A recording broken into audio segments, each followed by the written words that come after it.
नमस्कार, राधे राधे। आपका मेरे ब्लॉग में स्वागत है। मेरी लाइफ का सबसे बुरा दिन मेरी लाइफ का सबसे बुरा दिन है कि मेरे पापा 31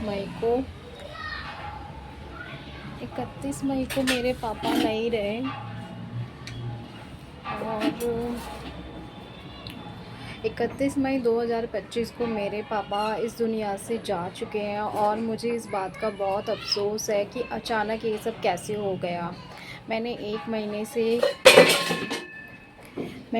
महीने से भी कम टाइमिंग में वीडियो अपलोड नहीं किए थे, क्योंकि ऐसा करना मेरे लिए ठीक नहीं था। एक महीना बहुत ही मुश्किल समय था मेरे लिए और वो समय काटना मेरे लिए बहुत ही मुश्किल था। मेरे पापा 2024 में बिल्कुल ठीक थे, पता नहीं उन्हें क्या हुआ। देखिए, बीमार तो वो चल रहे थे, पर वो बात भी करते थे और बहुत सारी बातें भी वो हमसे छिपाते थे। पर हमारी भी ऐसी बुद्धि हो गई थी कि पता नहीं, एक्चुअली पापा चल नहीं पाते थे, तो पता नहीं मेरी भी बुद्धि ऐसी कैसे हो गई। हर्षी भी ठीक नहीं रहती थी और सर्दियाँ भी चल रही थी, जिसकी वजह से ना मेरे भी पैन रहता था, मेरे भी हाथ पैर बहुत ज़्यादा दुखते थे। पता नहीं, भारी भारी शरीर रहता था, तो मैं भी कहीं जा नहीं पाती थी। और किसी के भी दिमाग में ये नहीं आया कि वो पापा जी को हॉस्पिटल में चेक कराते रहे। अगर हम पापा जी को चेक कराते रहते तो शायद वो अब इस दुनिया में ज़िंदा होते, पर पता नहीं, उन्होंने अपने दर्द को बताया नहीं और डॉक्टर्स ने उनके साथ पता नहीं क्या किया। अब मेरे पापा इस दुनिया से जा चुके हैं और वो मेरी लाइफ का सबसे गंदा दिन है। 31 मई 2025, मैं उन दिन को कभी नहीं भूल सकती। वो मेरी लाइफ का सबसे सैड और बहुत ही बुरा वक्त है, क्योंकि मैंने अपने पापा को उस टाइम खोया है। मेरे पापा बहुत ही अच्छे इंसान थे, बहुत ही अच्छे इंसान थे। वो हमेशा कर्म को ही महत्व देते थे। वो कहते थे कि कर्म करो, क्योंकि इस दुनिया में इंसान कर्म करने के लिए ही आया है। और आज मुझे मेरे पापा की ये बातें समझ में आती है कि हमें अपना कर्म ही करना चाहिए, क्योंकि कर्म से ही इंसान का भविष्य, फ्यूचर और पास्ट तीनों जुड़ा है और उसकी पीढ़ियाँ भी उससे ही जुड़ी है। तो मेरे पापा कृष्ण भगवान की तरह ही ज्ञान दिया करते थे। वो बहुत अच्छे इंसान थे और जब वो चले गए तब मैंने उनको समझा है। मैं सोचती थी पापा मजाक में ये सब कहते हैं। वो मुझे कहते थे कि बेटा कुछ कर लो, काम कर लो, कुछ कर लो, बन जाओ। बाप जब तक है तब तक तुम कुछ बन जाओ उनके सामने, वरना बाद में पछताओगे। तो अब देखिए वैसा ही हो रहा है।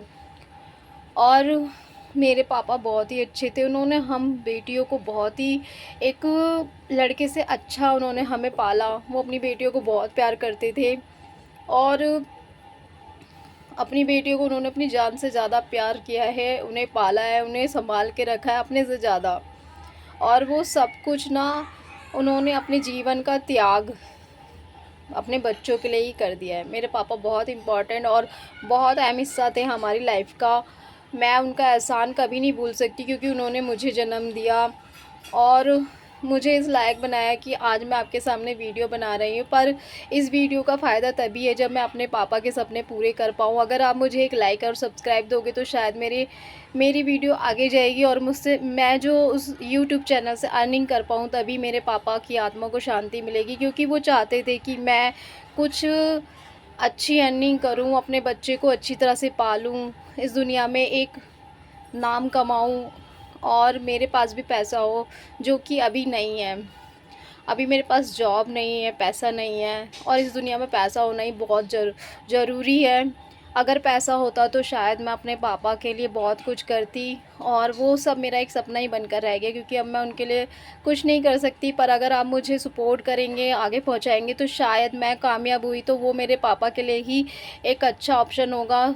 तो मैं सोचूंगी मैंने अपने पापा के लिए ही कुछ किया है। अगर आप मुझे एक लाइक सब्सक्राइब करोगे तो, और मुझे अगर यूट्यूब से इनकम हुई तो मैं अपने पापा के लिए और जो मैंने ईश्वर के लिए सोचा है और जो गरीब लोगों के लिए सोचा है वो मैं करूँगी और आपको वीडियो में भी दिखाऊँगी। अगर आप लोग मुझे सपोर्ट करेंगे तभी ये सब संभव होगा। और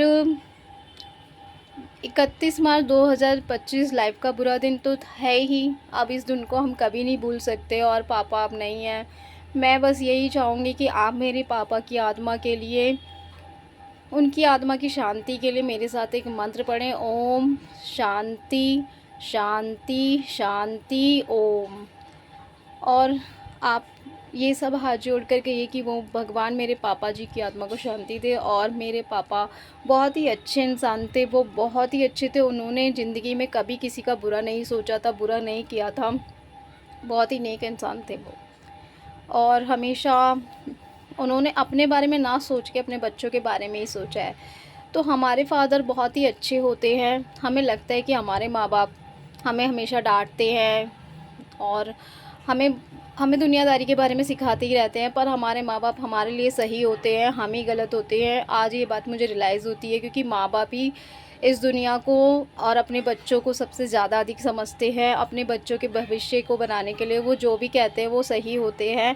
तो आप सबसे रिक्वेस्ट है कि आप अपने माँ बाप की बात को महत्व दीजिए, उनकी इज्जत कीजिए और जो भी वो कहते हैं कहना मानिए, क्योंकि माँ बाप से बढ़कर कोई दौलत नहीं है। माँ बाप ही भगवान है, माँ बाप ही ईश्वर है। इसलिए आप अपने माँ बाप की रेस्पेक्ट कीजिए और अपने पिता को समझिए, उनको रेस्पेक्ट दीजिए, क्योंकि पिता जब तक है तो समझो धरती में स्वर्ग है, और जब पिता नहीं तो धरती का स्वर्ग ख़त्म हो गया।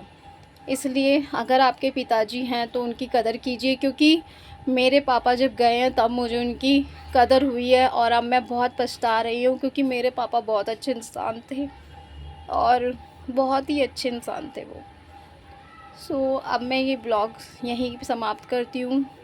Thank you for watching and please like and subscribe for my father. Thank you.